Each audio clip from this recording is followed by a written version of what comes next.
All right, welcome back to We Are the Fall. I'm Gavin, And I'm Steve. and for this month's interrogation, we have the pleasure of chatting with someone that we've come very familiar with in this era of the fall, and you might even say that this is the man responsible for a big change in the fall sound, Mr. Dave Bush. And Dave Bush and his machines.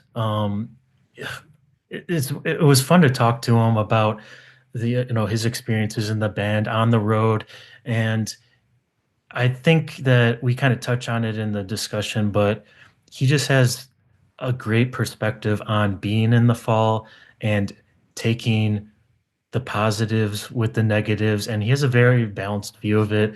And I think we had a great time, and we I think you'll have a great time with Dave.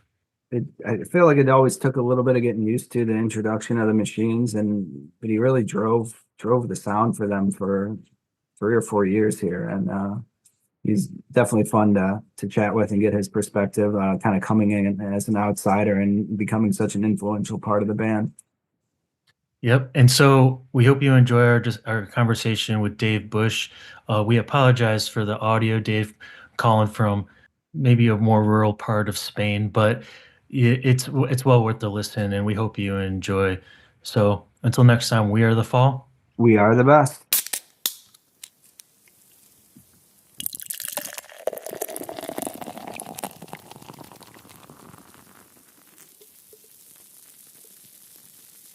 We're real curious about you're in Spain right now, right? Yeah. Yeah, we were wondering how influential that the fall cover of I'm going to Spain was in your attraction to that country. No, no, it wasn't. It's before I even thought about it, really. So, moving to Spain, so it's a long time ago. But when we used to come over here, when we were visiting, before we moved here, I always used to play that the night before we left, just to cheer me up.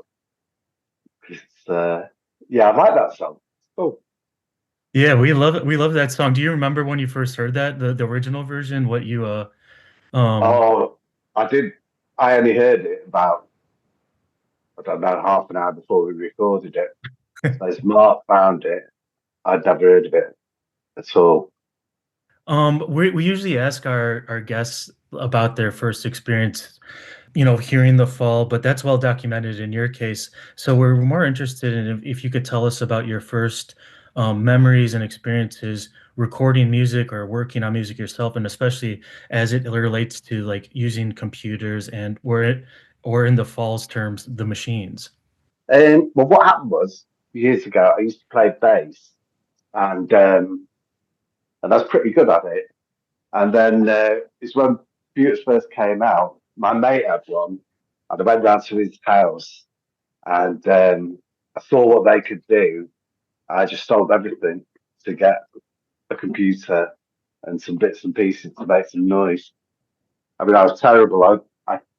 I wrote a check out in the bank to get some money out, and then went to the cash machine and took it out again so that I went the drawer to get my first computer. Mhm. I was naughty because you could still do it then because it was a bit slow, the banking system. I just can't remember how much the computer was. Say it's like 500 quid. I had like 250 quid, so I took out 250 quid twice and just let the bank deal with it. Do you ever host any musicians at your property in Spain? Yeah. Well, no, we haven't done what you mean, like recording and stuff like that. Yeah. No, I've had people, guitar players and stuff out here and stuff, but we've not done any music on it. So yeah, I mean, they'd have to book that whole place if they wanted to do that. They wanted to make noise because Sure. You seem like you got the technical proficiency, like in many domains. I'm wondering how you developed or found the sound that you identified with, as far as the electronic music. Did it take a long time? Did you find it immediately, like the things that you liked, the textures you liked? I really love dance music, still do, and so there's a lot of that. New Order, obviously, big inspiration when you're from Manchester, uh, and so I don't know. It's just loads of. I just do loads. I mean, I didn't have a lot of money when after I got the computer, so I didn't go out a lot. I was just sat in front of my computer, and if I didn't have any inspiration, I'd read a manual. Just go through everything, so I knew everything back to front. Uh-huh. It was just poverty, really, that did did it. But yeah, that's how I got going, really. And then if I did go out, I just write. I just anybody that played or anything, I get them back to my house and I'd program up a song. I'd just Mm. say, come back to mine and I'll, do some music just to get the Mhm. chops in. Oh, I assume you don't listen to a lot of the old albums too much, or maybe you do, but I'm wondering if you No. can. No, but I'm wondering if you can remember or recall, how you thought maybe the sound that you brought to the fall changed over the albums that you created with the group. Yeah, well, Code Selfish was, I didn't have a lot of time. So, like I was thrown, in the deep end quite a lot. So I had to just knot stuff together as quick as I could. Mm, So, I suppose that's good, really, and experience and that. And then the infotainment scan, we had a lot more time, so a bit more time to get it a bit more polished. When you were playing live shows with them and things, were you using presets like computer, the things that were set up already, or was it more of playing with the flow of the show and kind of depending on that? And how hard was it to deal with the constant change of the set list and things like that, or even how Mark was delivering that day? A lot of it is programmed up, uh, so things like free range and dangerous and stuff like that, they're all programmed up. There was tapes, and then I had tapes playing as well that just had random stuff on, random space with random spaces in between, mm. so that it just had a bit of jollity, a bit of depth, and that seems to work well. Uh, and then some stuff just played live. Yeah, With the tape stuff that you recorded, and those, it almost sounds like a collage that might be like random textures, throughout the set or throughout the. Do you remember what types of sources you were pulling some of the sounds from and record in the recordings? yeah, I do. So before each tour, I just if I saw him, so before the tours or stuff, if I saw anything on the TV, I just video it Mm, and sci-fi stuff like that. Just anywhere that I could find sort of stuff. Some of it was just off tapes and stuff as well that I found, and then I just mix them all together on the tape, putting them through delays and stuff like that to mm, sort of weird them up a bit. mm. And Yeah. yeah, it's pretty cool. I know that Mark also liked using that approach or technique in his own way on some of the earlier fall albums as well. I'm wondering if you guys, y you know, bonded over that or kind of like had input on some of those strategies. Kind of, yeah. Yeah. I mean, sometimes he didn't like it if we were playing smaller gigs. He'd Mm. come over to me and say, "Stop fucking doing that." So yeah, we leave it. But yeah, I mean, one tour we did, I brought a big reel-to-reel tape recorder with me with a load of stuff that Mark had done, Mm. and he could just set it off when he wanted to. One of our favorite things about this era of the fall and that we've been having such a great time listening to these albums is the keyboards and the synth sounds and the sequencers too. Do you have any thoughts on why like a distorted electronic accompaniment is so fitting to the fall sound? The thing you've got to get pretty quickly when you join the form is understand what they are. Mm, So you'd be it kind of dictates the sounds that you pick for it, really. mm, Uh, you could put too soft stuff in it, mm, it's got to be, it has to be quite angry. I Mm, suppose angry is that the word? I don't know. You'd really realise quite quickly what would go and what won't go in a full song. But I yeah. was saying that I had a DX7 when I was playing with them, and that's pretty Mm, poppy, isn't it? yeah. The edge, right? It's got to have that edge to it. Yeah. Yeah. So yeah, just to sort everything up, and I don't know. I had a Juno 106 as well at the time. Loved that, and that was really fitting well because it's good, like acid house machine and stuff. So, and some cheap stuff as well. So that sounded cheap, and that was good because it's applicable. It's for the fall, isn't it? A bit more lo-fi. How challenging was it? It sounded like you went through a lot of keyboards for for various reasons, whether they were destroyed intentionally or accidentally. How hard was it to procure or get backups while you're on tour? Do you know what? He's the idiot for doing that because I'd have it in the repair shop and it'd be back the next day, and he'd be Oh, paying full price for keys that he smashed and that. I was a bit annoyed that it was my Juno 106. I'd rather it had been the DX7 really. I yeah, love that keyboard, yeah, but it's only if he's drunk. It's yeah. like every day, I suppose. So there was a lot of remixes for the albums you were on. Was that kind of your project? Were you doing most of that, like kind of expanding on the different songs, or was it more of a team effort, kind of everyone's involved? No, it wasn't. It was nothing. I did Pascal Got Mad. I think that was mine. I went in the studio, did that.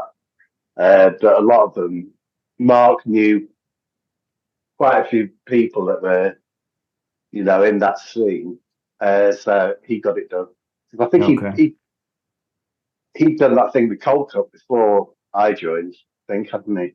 So he knew Yeah. like quite a lot of people that were doing that kind of stuff. What did you think of the Cold Cut collaborations that the band did? I thought that was great. Yeah. Telephone thing, yeah, it's amazing. Dave, you also had a recording studio right back. You were using your home as like a place to make the demos for some of the albums. Is that right? Yeah, yeah. What was that like to kind of prep songs before going into the studio? And what did you kind of find out anything about the band's demo process before you were had a space for them to do that? Did they have any techniques? I'm not quite sure how they did it before I joined.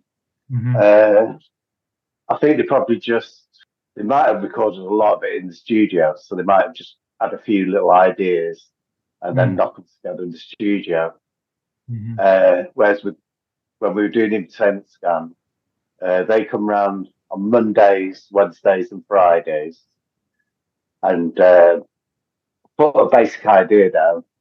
And then on Tuesdays, Thursdays, and Saturdays, I'd program up the ideas that we'd done the day before. And then Si would go take the tape up to Mark and see if he liked it or not. Because Mark didn't come round. It seemed like the band seemed to enjoy having a little extra time to be more thoughtful in their decision making prior to going into the studio. I'm wondering how they took it to working with computers in general in the recording process, because that was probably a new thing for them. Um, it was a new thing, but I think it came out really well. So they were happy with it, the end result. Mhm, Um, and I think they were tired because they'd been touring a lot before I joined. mhm. I think they were just happy to have somebody who's like really up for it, really wanted to, you know, crack on and try and make a name for himself. The infotainment scan was obviously a huge success and hit commercially. But then Steve and I are always talking about the decisions after the fall seems to get some success. There's like strange decisions to not follow it up or follow the path that's laid out for them. I'm wondering from a band perspective how the band and the group reacted to a change in course after such a commercially successful album. The thing is, how do I put this? I wasn't very happy after we finished touring the Mm, Entertainment Scam and stuff, and I told somebody, and they let Mark know behind my mm, back, and so Mark started phasing me out because he didn't want everything coming off the computer or need me to be doing stuff. mm. So yeah, maybe I should have kept my mouth shut. I see. But, Well, it sounded like you were ready to move forward though with the group. Like there was not. It didn't seem like you were looking for any other, side gigs or anything along those lines. no, I would have loved to keep going, from where the Entertainment Scam ended and go further. I think it could be great, but it wasn't to be. Yeah, It wasn't my decision to make, really. No, it's Mark's gig. It's his band, really. So yeah, sure. it's a bit disappointing, but it's also quite grueling to be in the Ford. There's a lot of, what I'm talking about. So there's a lot Yeah. of stress. You know, maybe it's, it's just a thing that has a certain lifespan. One of the things that Steve and I both appreciate is the way that you take the almost a balanced perspective of the humor and the positives of being in the group that I think a lot of times get overshadowed by the challenges that obviously come with being in any band, especially the fall. But I'm wondering if you have any fond memories of being on tour with the band or touring different countries and what you enjoyed. I love being in America. I love touring there. We had a great time. I think I did two tours in America with the Ford, and the first tour was great. And the second tour wasn't too bad, but we did have problems with the crew leaving and everything because Mark upset them. Can I ask you about a specific story that's one of I find the most entertaining, which is about a night. I think it was in our hometown, Stephen, my hometown of Chicago, where you may or may not have met a cult leader that gave you some gift, and that Oh yeah, I'm wondering if you could tell us about that from your perspective. well, that was the night. I didn't really. I mean, he was weird. He had like weird teeth that looked like Dracula's teeth. Those extension things that you put on your teeth, Oh yeah, and sort of long dark hair, and he was pretty weird looking. I thought he was all right. I mean, Mark was really drunk that night, so he was he got a bit angry later on. So I'm not sure he was a devil worshipper or anything. He gave these pendants out. I don't really remember it that well. And I think he's just been nice, really, but he was just a bit odd looking. sure. And Yeah. yes, it did all kick off quite a big time the next day. And I think that's the day that Carl finished the tour as well, because he got kicked off, I think, that day as well. Oh yeah. So that was a bit of a weird day. But if I remember rightly, at the gig, didn't Mark go off and not come on for the encore, and I just did it because I thought, well, anybody can sing his crap. Did it go well? When you took the mic? Yeah, well, oh, I know what happened. Yes, um, he didn't come on, and we didn't know where he was. And then the gig finished, and the crew were all packing up and everything, and then they find him passed out on the stairwell at the back of the club. Oh. That was at the Metro, wasn't it? Metro? The Yeah. Metro, yeah, Yeah, sure, yeah. yeah, absolutely. That's a good spot. Well, did you when you got when you got the microphone, did you ever think, I could do this. I could put, I could be the front man. No, I think there's only one ball, but I just thought, because he said, go on, back on. And then he just fell asleep. Well, fell asleep, passed out on Yeah. the stairs out the back. So you look like a lemon, don't you? Mm, mm. Mm, I think that's what happened. If if my memory serves me right, I know he smashed my keyboards up again that night, didn't he? Dave, you seem like such a great collaborator across all of your projects and all of your collaborations. I'm wondering if you if you learned anything or took anything away from being in the fall as far as the production side as you move forward in your career.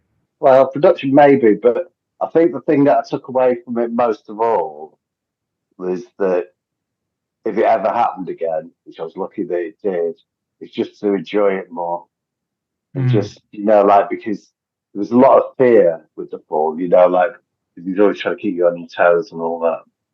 So I mm, thought, if I ever get it again, make sure I enjoy myself more, mm, because it's an amazing opportunity, isn't it, playing in a band? Not many, doesn't happen for everybody that wants it.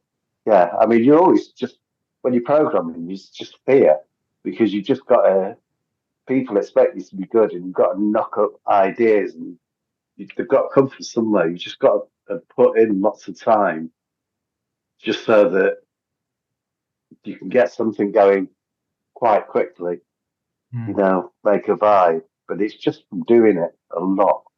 I suppose it is a skill, but it's just ropes really. It's just doing it all the time, Mm. just programming and programming. Did you like working under pressure and like having to get it done right away, kind of in the No, code I hated selfish? it. You hate that way? Yeah. It's terrifying. You go like Mark and say, right, I'll go to the pub, write a song, and we'll be back in half an hour. And you're just thinking, what the heck? So that was Birmingham School, the business school. I mean, that's why it's so basic. But he was just like, we're all going to the pub, write a song. Do you find you could be you find you're more creative that way? Like you have to get it done, or is it just like Well, it's nope, I'm just fear, yeah, fear and fear. adrenaline, isn't it? I suppose. Yeah. Like, and he's, yeah, because you think it's your chance, isn't it? It's your opportunity to try and make something of yourself. And if somebody says we're going to come back in half an hour and you've got to have a tune together, you just think, Mm. well, okay, I'll try. And you Yeah, yeah. just, Tough job interview, right? yeah, because you know that you could be out any minute, really, don't you? Especially for the fall, Mm. So you just got fear and adrenaline that gets stuff like that together. So Entertainment Scam was much easier in that way because it was pretty much done before Mm. we went in the studio. What was it like going into do a peel session for you? Those are some of our favorites that we've been listening to on the show. Is your contributions to the peel session? I was just wondering from your perspective what it was like. That's not too bad because you've got them in your back pocket. Although I mean I don't know what songs we did. Although you do a novelty one. Did we do a novelty one every time we went as well? Mm, Maybe a cover version or something. So you have to learn that quite quickly. And it mm, might be Mark's just brought a tape on the bus and said, we're going to be doing that as well when we finish doing the other ones.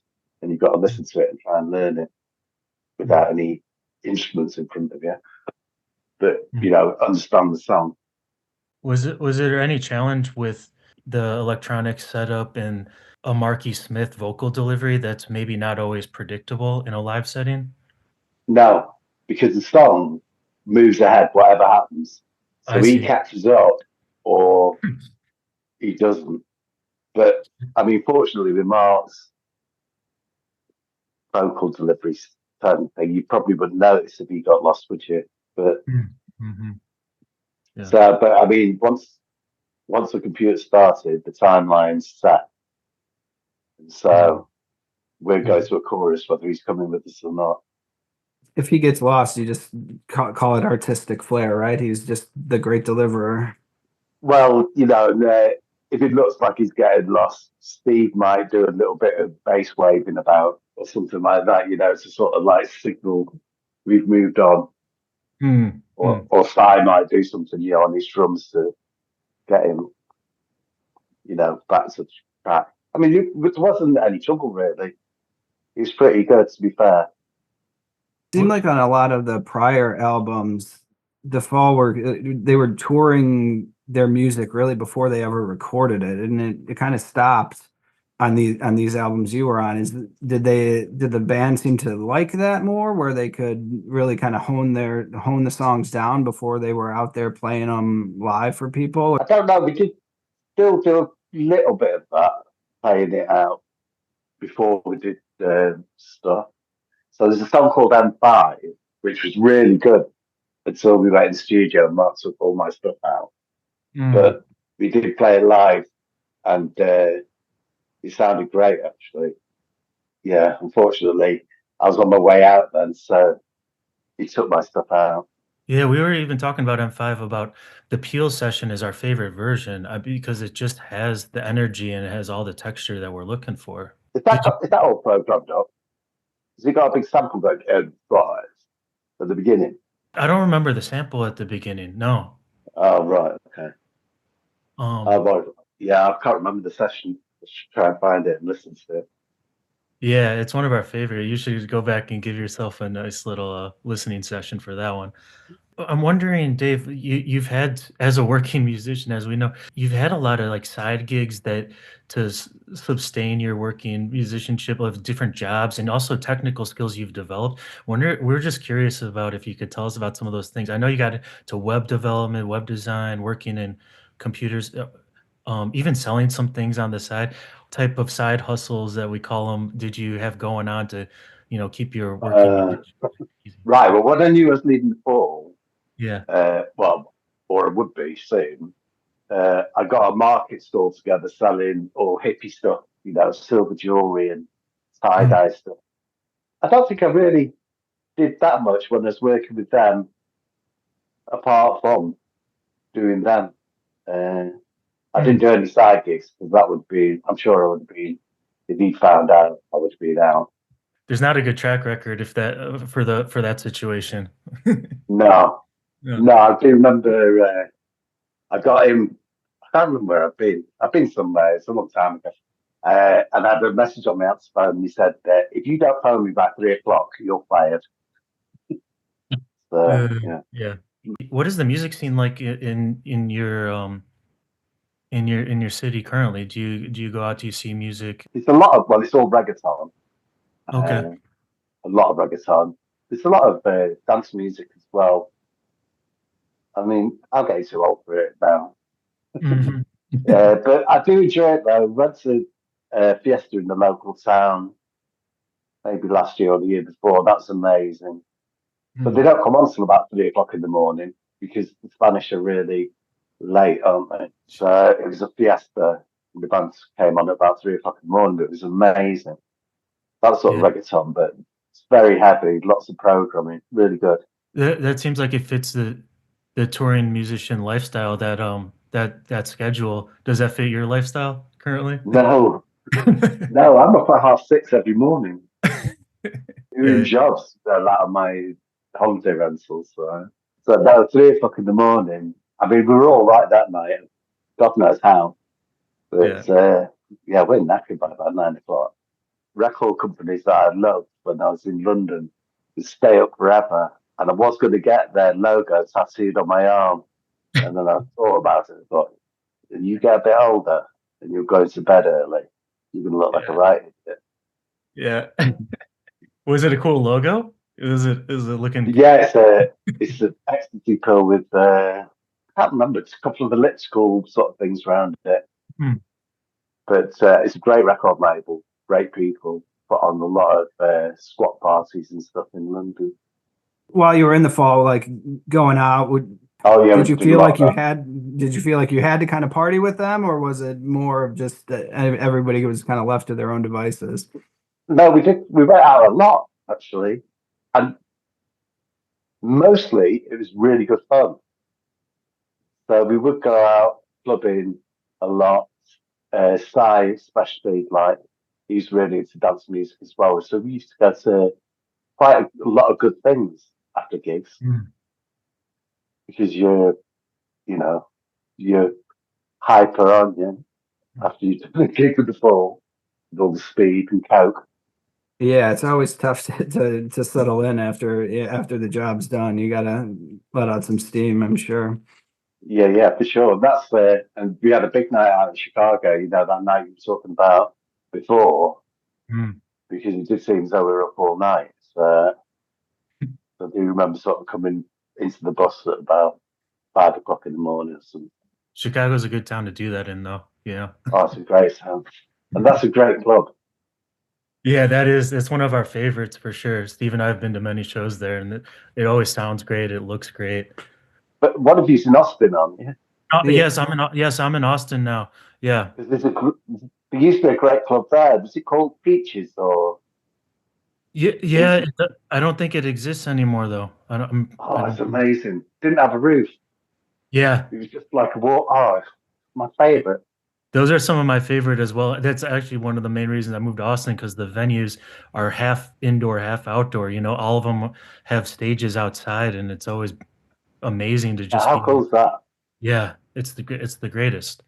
It's the greatest. Dave, appreciate your time and hanging with us. And like I said, Steve and I have been really enjoying ourselves as we traverse through these excellent albums and great live sessions. And it's been just a real joy for us. So we really appreciate it. Oh, no problem. Nice to talk to you.